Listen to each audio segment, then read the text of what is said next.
The Galactic Council's emergency session had been called for the third time in 2 weeks. Ambassador Zeth'kar of the Vortak Empire slammed his three-fingered hand against the crystalline podium, his purple skin flushing darker with frustration. "This is madness," he bellowed, his voice echoing through the vast chamber. "We cannot continue to ignore the human problem." High Chancellor Xylara, her serpentine form coiled elegantly around her floating throne, hissed in agreement. "The humans have now exceeded every single parameter we established for dangerous species classification. Their threat level assessment requires immediate recalibration." The holographic display flickered to life, showing a series of increasingly alarming incidents. Each one featured the same primitive bipedal species that had only recently achieved interstellar travel. Yet somehow, these creatures had managed to turn the entire galaxy upside down in less than 6 months. "Let me get this straight," muttered General Krax, his forearms crossed skeptically.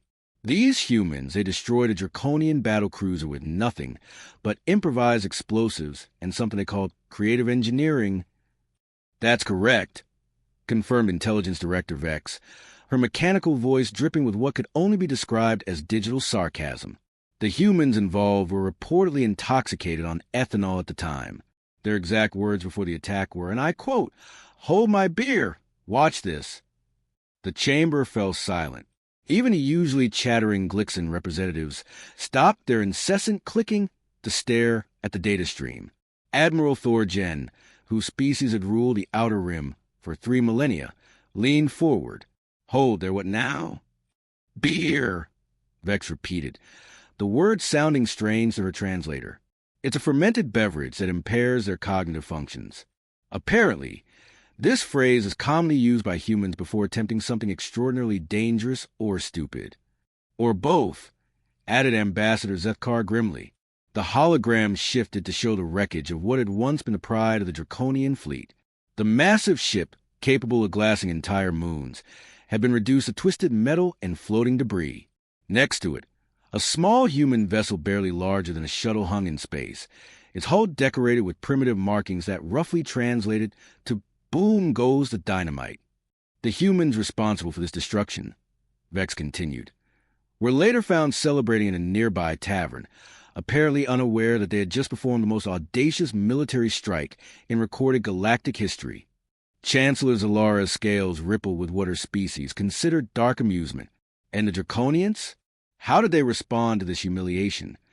"They demanded immediate retaliation," General Krax replied. "They sent their entire 7th fleet to the human homeworld, expecting swift victory." He paused, his expression growing more incredulous. "The humans met them with cargo ships loaded with modified mining equipment and a battle cry that roughly translates to 'Come at us, space lizards.'"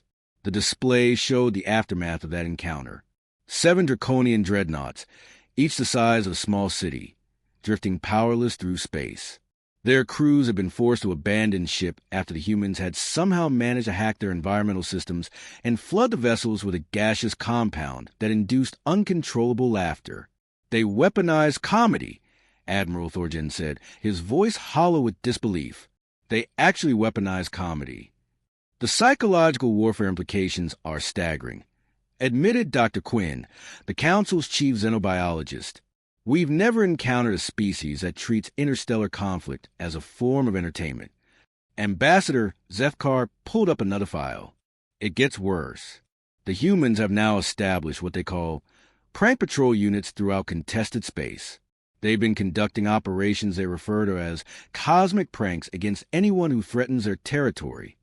The hologram displayed a Relian mining station, its hull covered in crude drawings of anatomical features and text that made even the universal translator hesitate before rendering it as "Relians are smelly space nerds who probably smell like old cheese and disappointment." The station commander, Zeth'kar continued, reported that the humans somehow managed to reprogram their atmospheric processors to emit a sound that translates roughly to whoopee cushion noises every time someone entered the facility. General Krax's mandibles clicked in what might have been laughter. The Relians abandoned the station rather than endure the embarrassment. They've listed it as a total loss. "But that's not the most concerning part," Vex interjected. Our intelligence indicates that these actions weren't ordered by any human government or military organization. They appear to be spontaneous.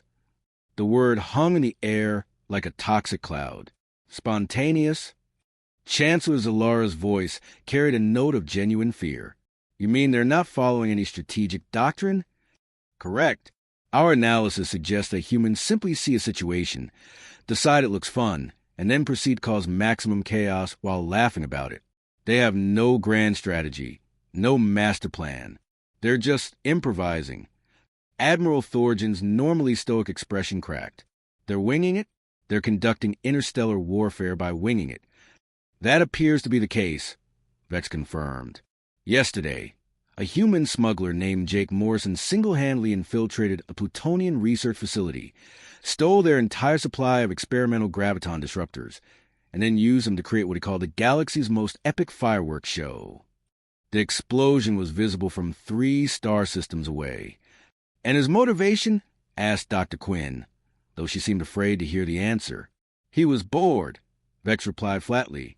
His recorded message to the facility commander was, and I quote, "Thanks to the space toys, nerds. 5-star light show would explode again. P.S. Your security is garbage." The chamber erupted in chaos. Representatives from dozens of species began arguing simultaneously, their voices creating a cacophony of alien languages that even the advanced translation system struggled to process. Order. Chancellor Xylara's voice cut through the noise like a plasma blade. We must address this threat systematically. What do we know about human psychology? Dr. Quinn activated her personal display, showing a complex behavioral analysis. They exhibit several unusual traits.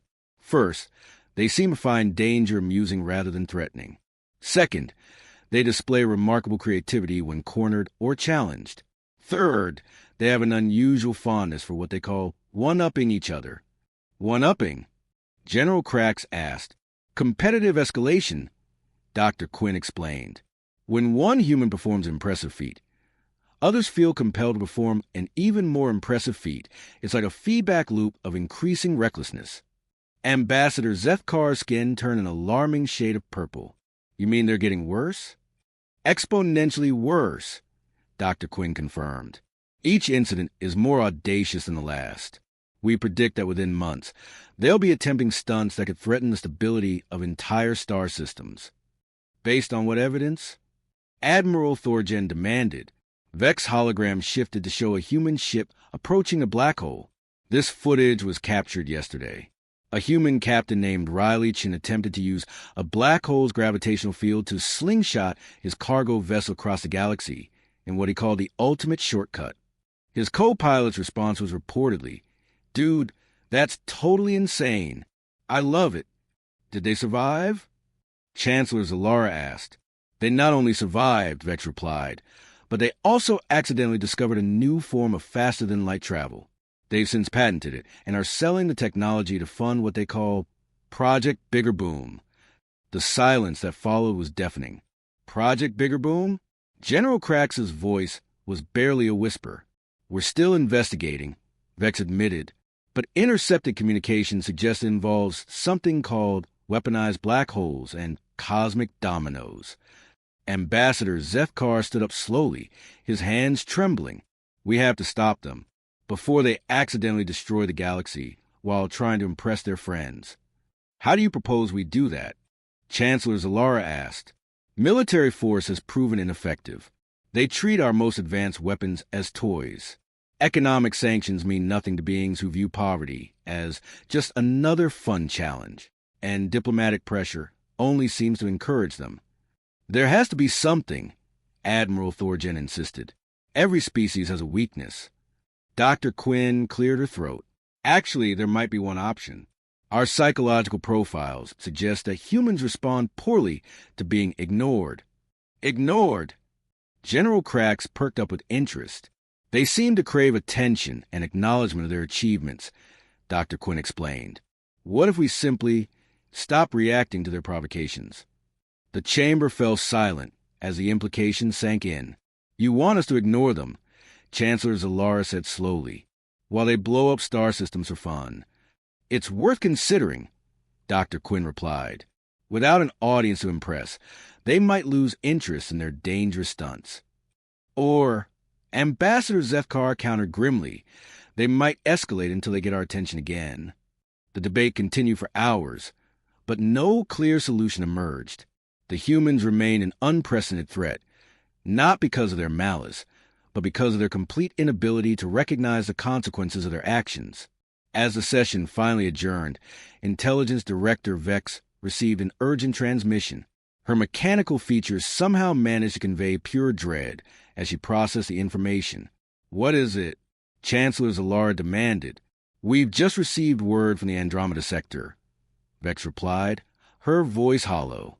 "A human exploration team has made contact with the Hive Mind collective." The blood drained from every face in the chamber. "The Hive Mind," Admiral Thorgen whispered. "The ancient machine intelligence that's been dormant for 1,000,000 years?" "They're no longer dormant," Vex confirmed. "The humans apparently challenged them to what they called the ultimate game of chess. The Hive Mind accepted. And General Krax demanded. The humans won," Vex said simply. "They convinced the Hive Mind to abandon its plans for galactic domination and instead helped them build something called the most awesome theme park in the universe." The chamber erupted again, but this time the chaos was tinged with something that might have been hysteria. "They befriended the Hive Mind," Dr. Quinn said, her voice cracking. "They turned the galaxy's most dangerous artificial intelligence into a business partner. The threat level," Chancellor Xylara announced, her voice carrying the weight of finality, "is now maximum. The humans have officially become an existential threat to the established order of the galaxy.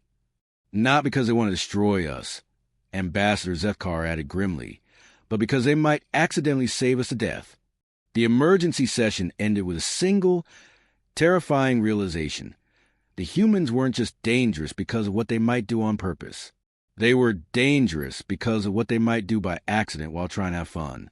And somewhere in the depths of space, a human voice crackled over the interstellar comm channels. "Hold my beer, guys. I just had the most amazing idea." The galaxy held its breath. #aliens raised the threat level to max after learning what "hold my beer" means HFY. 3 weeks after the emergency session, the situation had deteriorated beyond anyone's worst nightmares. The Galactic Council's Crisis Management Center buzzed with frantic activity as reports flooded in from across the galaxy. Status report. Chancellor Xylara's voice cut through the chaos like a laser through butter. Intelligence Director Vex's holographic form flickered with what appeared to be digital exhaustion. The humans have now established what they call adventure tourism throughout 17 sectors. They're offering guided tours of black holes, volcano surfing on gas giants, and something called extreme archaeology in ancient ruins. Extreme archaeology? General Krax's 4 arms gestured wildly. What in the name of the void is extreme archaeology? "They're excavating dangerous alien artifacts," Vex explained, while drunk, blindfolded, and betting on who can find the most cursed object without dying. Ambassador Zeth'kar's purple complexion had deepened to a shade that didn't exist in most species' visual spectrum. "Please tell me they haven't found anything significant." "They discovered the lost armory of precursors," Vex replied with mechanical resignation. "A human named Diesel, Cooper, apparently stumbled into it while looking for a bathroom. His exact words were, 'Whoa, jackpot. These space guns look totally rad.'" The display showed footage of Cooper, a heavily bearded human, wearing what appeared to be a leather jacket covered in incomprehensible symbols, casually wielding weapons that could crack moons. He was using a reality-warping plasma cannon to cook what looked like primitive Earth food. "He's making hot dogs," Dr. Quinn observed, her voice hollow. "He's using universe-ending technology to make hot dogs." The precursor weapons were designed to be used only by beings of transcendent intelligence, Admiral Thorgen said weakly. "They require perfect mental discipline and cosmic awareness to operate safely." Cooper's intelligence assessment rates him as average by human standards, Vex reported. His mental discipline evaluation was, and I quote, "What's discipline? Is that like when you have to eat vegetables? How is he not dead?" General Krax demanded. "According to our analysis, He's treating the weapons like toys, Dr. Quinn explained. His complete lack of respect for their power seems to be preventing them from overloading. It's as if the universe itself is too confused to kill him. The chamber's main screen shifted to show a new crisis. A human cargo ship, the probable cause, was approaching a Vorthak military installation. The ship's hull was covered in crude artwork, depicting what appeared to be anatomically impossible activities involving the Vorthak Emperor and various farm animals. That's a level 9 military fortress, Admiral Thorgen noted. Their shields could withstand a supernova. The humans aren't trying to attack it, Vex clarified. They're delivering pizza. Pizza? Chancellor Xylara's serpentine form coiled tighter in confusion. Apparently, they intercepted a distress signal from the station requesting food supplies, Vex explained.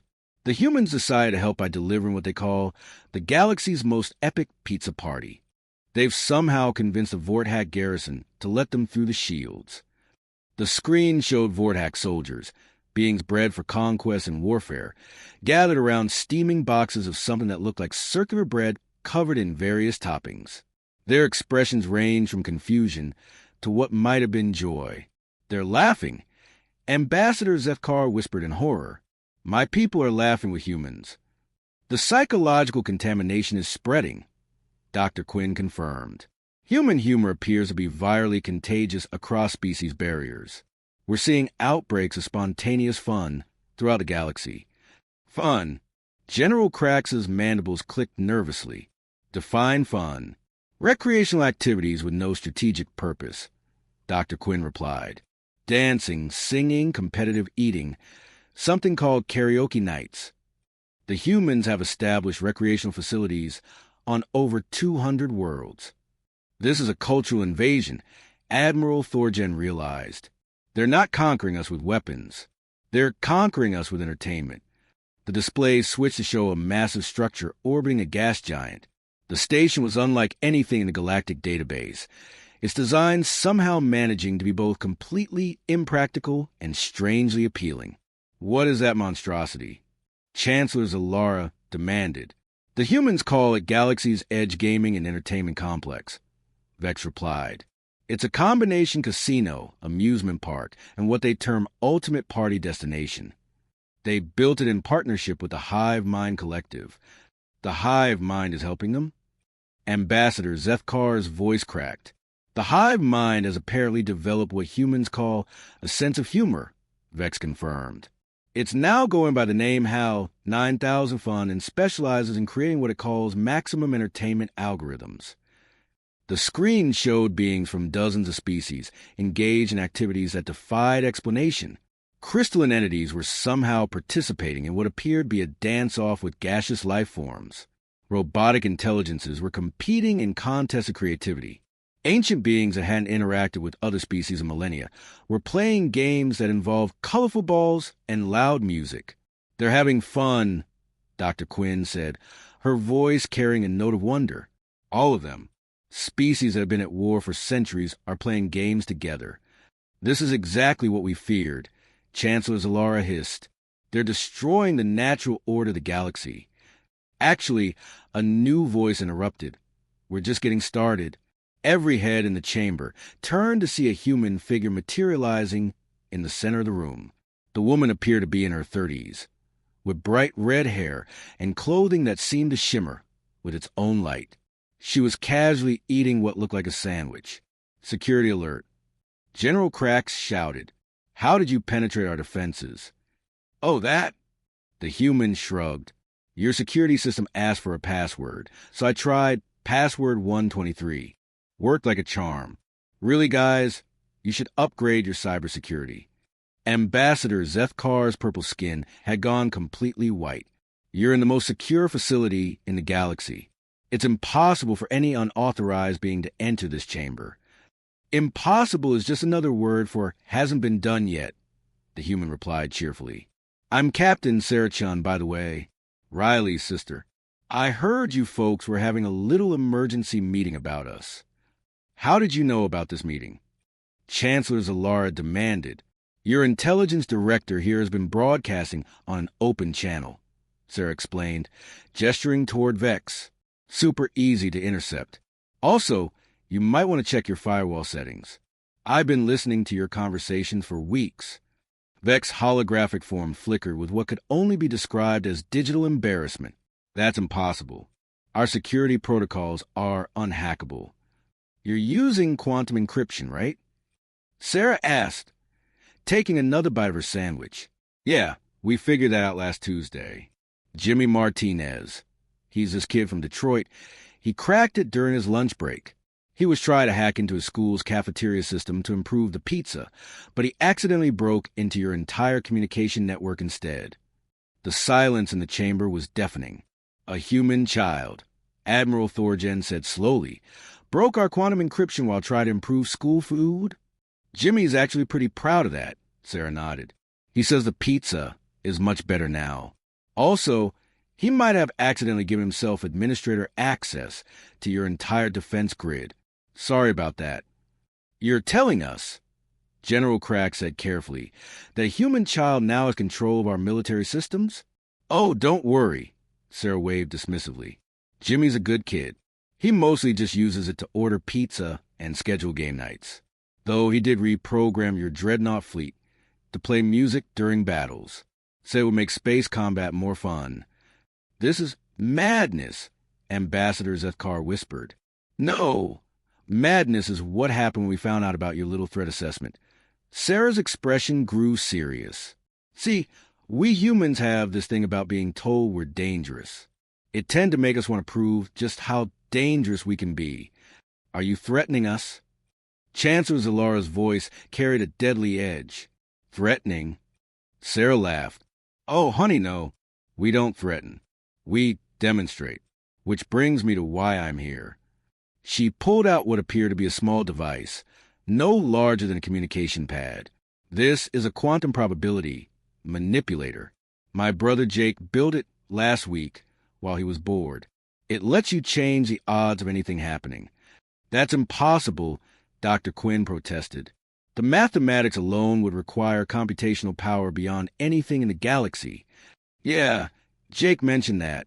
Sarah nodded. So he asked the Hive Mind for help. How 9,000. Fun thought it sounded like a fun challenge. They built it in about 6 hours. What does it do? Admiral Thorgen asked, though he seemed afraid to know. Well, for example, Sarah activated the device. I can make it so that every time someone in this chamber says the word human, they'll spontaneously break into song and dance. That's ridiculous, General Crack scoffed. No technology can manipulate probability on that scale. You're probably right, Sarah agreed. But just to be safe, maybe don't say the word human for a while.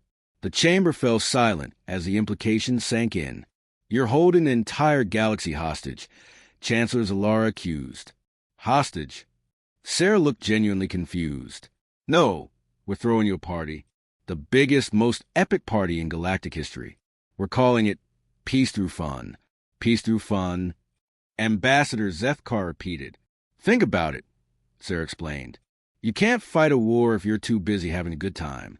So we're going to make sure everyone in the galaxy is having the time of their lives. Forever. That's Dr. Quinn paused, struggling to find words. That's actually genius.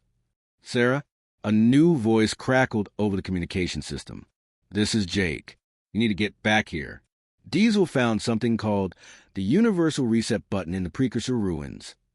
The Universal Reset Button? Sarah's face went pale. Please tell me he didn't press it. He didn't press it. Jake's voice carried a suspicious pause. Yet, but he's really curious about what it does. On my way. Sarah turned to the assembled aliens. Listen, folks, we need to wrap this up. My friend is about to accidentally reboot the universe, and I need to go stop him. Reboot the universe? Chancellor Xylara's voice was barely a whisper. It's probably nothing, Sarah said, but her expression suggested otherwise. The precursors were known for their sense of humor.